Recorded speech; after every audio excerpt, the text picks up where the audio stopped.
Hello fight fans, welcome to Bruno's MMA show. Today we're talking about Ben Askren versus Jake Paul and Stipe Miocic versus Francis Ngannou. I'm going to tell you who I think wins and why. So, Ben Askren versus Jake Paul. On my Instagram page, I did a short video to talk about today's video on YouTube. And I said, I do think that Jake Paul has better boxing than Ben Askren. And nevertheless, I think Ben Askren is going to win that boxing fight against Jake Paul. In this video, I'm going to give you the full reason why I think that. Here are my predictions. Now, for throwing punches. And look, I don't know if Ben Askren was trolling when he sent that awful video of him punching the bag with Jake Paul's face on it. I have to imagine Ben Askren is a very intelligent man. So whether that's his actual boxing technique or if he was trolling and making himself look worse than he is, either way, he must know he's not a good puncher compared to many other people out there. So it doesn't matter to me whether that's how he actually punches or if that's just him exaggerating. He wanted it out there and he knew what it would look like. Now, with that said, again, I'm pretty sure some people will ask, well, we're talking about a boxing fight. That's throwing punches. How can you say, Bruno, that the guy who's not as good at throwing punches is going to win the boxing fight? Here's why. In boxing, there's a lot of grappling. And hear me out. When two people hug in boxing, what happens? Does the person doing the hugging get disqualified?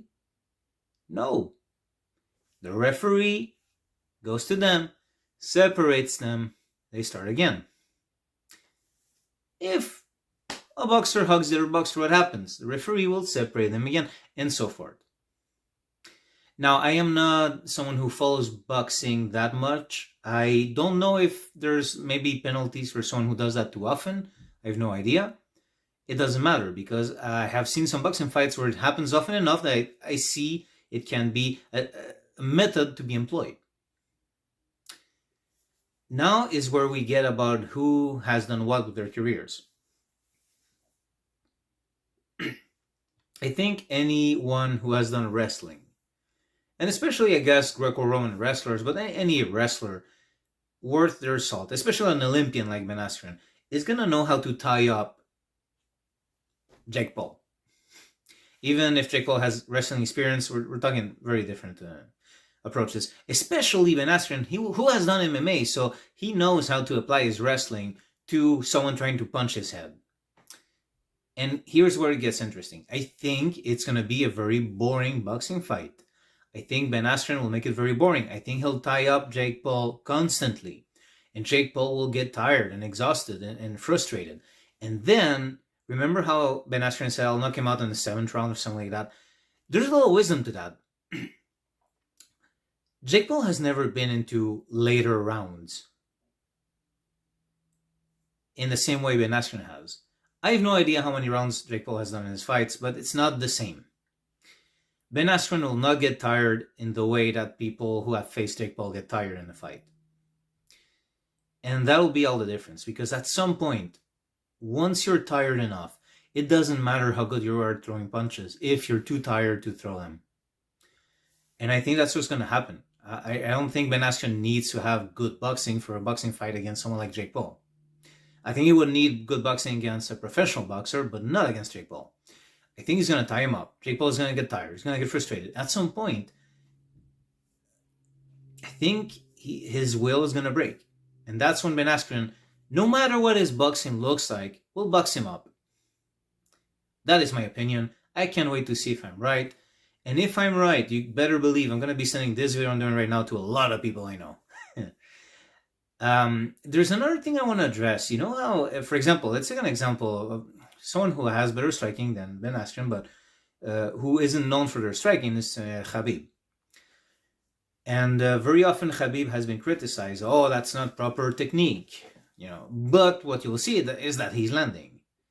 when he threw punches at Ayacuenta, he didn't need to have proper technique. The punches were landing.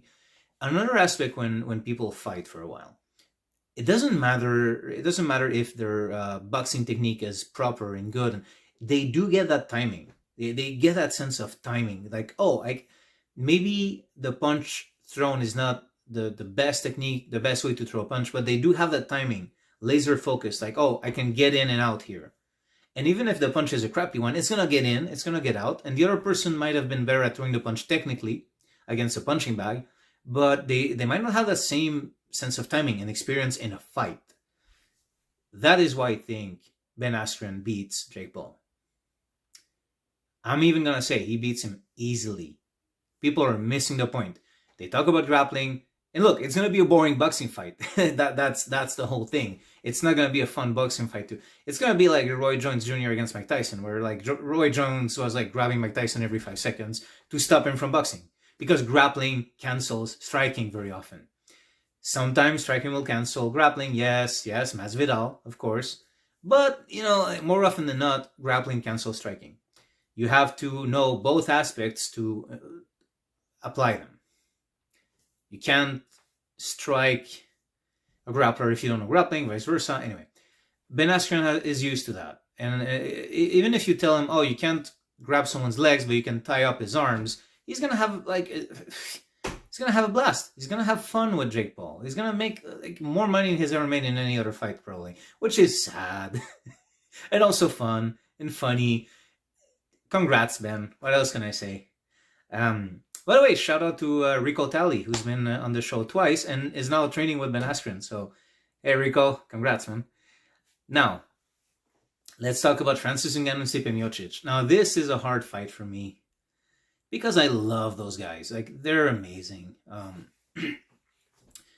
Francis Ngannou, his story when he talks about it as a child, being poor and all the things he went through, it makes you emotional. And how he appreciates what he has now. You can tell this is not a guy who let fame get to his head, at least not that it appears to be.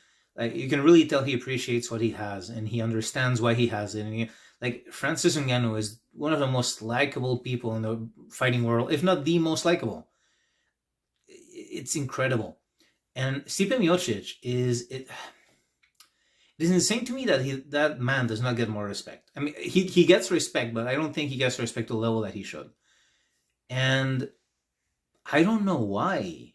I think maybe it's because he's the kind of fighter that he gets the job done. It's never boring, but at the same time, it's not like for example, when he defeated DC with the liver punches, it's not something that's flashy. It's just efficient. It works. It's one what should do in a fight. Find that spot, you hammer that spot.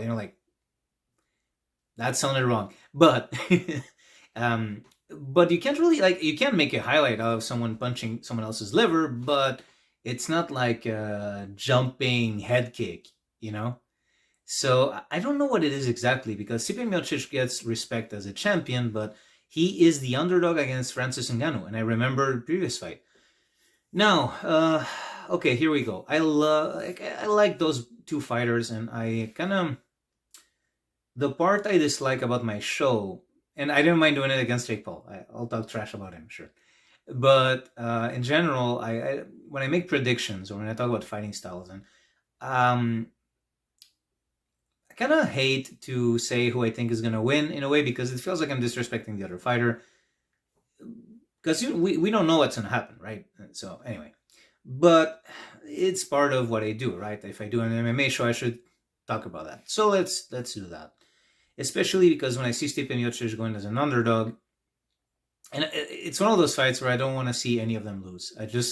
I don't know. I would love to see like a draw, or, well, no, because then it's not, I don't know. Anyway, I digress.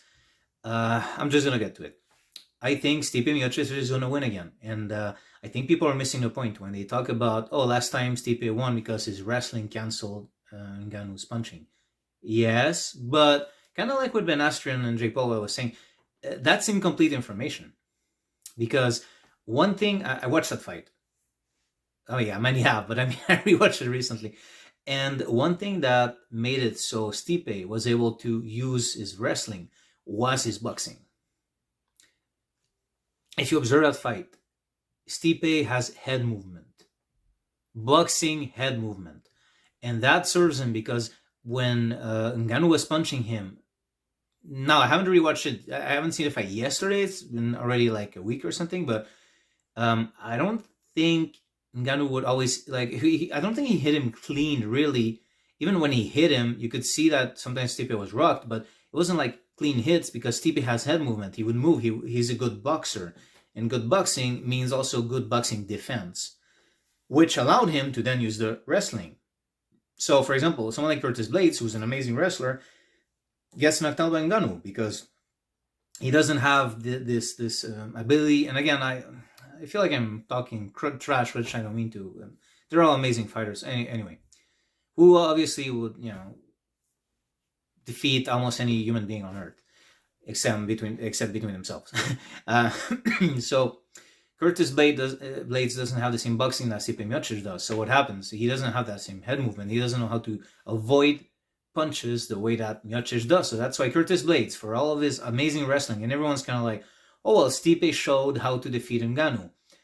Yet Curtis Blades couldn't apply it. He got punched clean, went down, so that's the thing. Stipe knows how to not get punched clean. And Teddy Atlas, who by the way helped Ngannou, but it's not like a long time training. He just helped him for a session or something, a few hours, I don't know. When he analyzed like that fight that Ngannou had against Rosenstruck, I think I got it right. Anyway, and Teddy Atlas was like, look, can I say it? He looks green. Like, Ngannou is powerful, like a comic book character. It is insane. That guy is like, you think he's like strong like Spider-Man. Like, the strength that Ngannou has, when you see him like lift Shaquille O'Neal, or when he punches someone and the person just like goes down, like, you almost expect like a cartoon, what's the word here? Not a tomb, coffin. You almost expect a cartoon coffin. Sorry, English not my first language. We almost expect a cartoon coffin to be like underneath the guy that Ngannou just punched, and like the guy falls in and the lid closes, and it's just like the Undertaker just takes the coffin, I guess. But where was I going with this? Okay, yeah. So Ngannou is just so strong. But he does not have proper boxing technique yet, which is no disrespect. Again, it's just he's so strong. You could almost argue he doesn't need it. I mean, he's getting there. You can see he's working at it. And who knows? Maybe the Ngannou that faces Miocic will be the guy who can get the job done and win the belt. And again, I wish both guys the best. So I don't care who wins. I don't want to see any of them lose. Anyway, Miocic is amazing. He's a fireman still. Anyway, but against Rosenstruck, you could see like the punches. He was kind of like, I guess I could call it flailing. They weren't like the two followed hooks of an experienced boxer. It was more like kind of leaning back and flailing with the arms. I shouldn't even say that because actually Israel Adesanya has this thing where he leans back and throws a hook, but it looks different. But look, there's something to be said for knowing how to use your strengths. Ngannou, there's something to be said for, sometimes like some fighters will get hung up on throwing proper technique all the time, and that's all fine and good, but sometimes you just gotta throw. It doesn't matter if the punch is gonna be ugly. It doesn't matter if it doesn't land clean. It doesn't matter if it's not the best punch you could have thrown. Sometimes you just have to have the mindset of throwing, of like, I'm gonna hit you, even if it's like a stupid backhand because the guy's on this side and that's the only thing you can throw. Sometimes you just have to have the mindset to go for it, and Ngannou has that in spades. Yes, he was affected by his loss against Miocic back in the day. Against Lewis, it was really weird to watch, Derek Lewis. But since then, like, you can tell, like, he's not hesitating to pull the trigger. And for someone with strength, that's all he needs most of the time. Now, has his boxing improved enough to cancel Miocic's head movement and boxing defense? Because if it has, I would argue the wrestling doesn't even get into it. We're not even getting into the wrestling. Because for Miocic to get to wrestling, he needs to cancel Ngannou's boxing first. I think Miocic still gets it done, but of course with Ngannou at any moment he can win just with a grazing shot. That can happen at any moment. So let's keep that in mind. Of course, any of those fights, I always say, like, we don't know what will happen until it happens. And the same fight would happen 5 seconds later and would be completely different. But these are my predictions. And look, if last time I checked, Miocic was the underdog. If he still is, I think for the first time of my life, I'm going to bet on a fight. I'm going to bet on Miocic if he's still the underdog, because that is insane to me.